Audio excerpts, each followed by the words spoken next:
এখন আছি ভাইরাল জাকিরের কেকের শপে। তো এখন দেখেন পরিস্থিতি, দেখেন মানুষের উপচে পড়া ভিড়, একদম অনেক মানুষ, বিভিন্ন জায়গা থেকে মানুষ আসছে কেক খাওয়ার জন্য এবং কি বেশিরভাগই আসছে ভিডিও করার জন্য। সবাই ভিডিও জাকির জাকির বাইরে দেখা গেছে।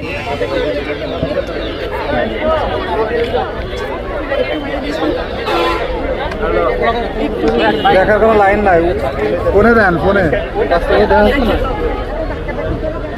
হ্যাঁ বাসায় ভিডিও অনেকেই দেখারও সিরিয়াল পাইতেছে না, দেখার জন্য সিরিয়াল পাচ্ছে না অনেকে। এলো ভাইরাল জাকির, তো অনেক কে আছে যারা তাকে যে একটু দেখবে, সে দেখার মতো সুযোগ পাচ্ছে না।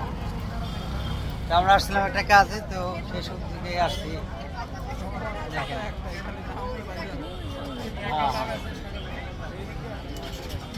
তো যাই হোক, এর পাশে কিন্তু আরো অনেক ভাই আছে যারা কেক বিক্রি করে, কিন্তু আসলে তাদের ওইভাবে কেউ আসে না, তাদেরকে দেখার জন্য আসে না, বা তাদেরকে ওইভাবে কেউ ভাইরাল করতে পারে না। এই জন্য তারা এখনো কেক নিয়ে অতটা ফেভারিট হতে পারে না, মানে জনপ্রিয় হয়ে উঠতে পারে না এখন। তো আসলে এখান থেকে যে রাস্তাটা আছে, সম্পূর্ণ রাস্তা শুধু কেকের জন্যই বিখ্যাত হয়ে গেছে বর্তমানে।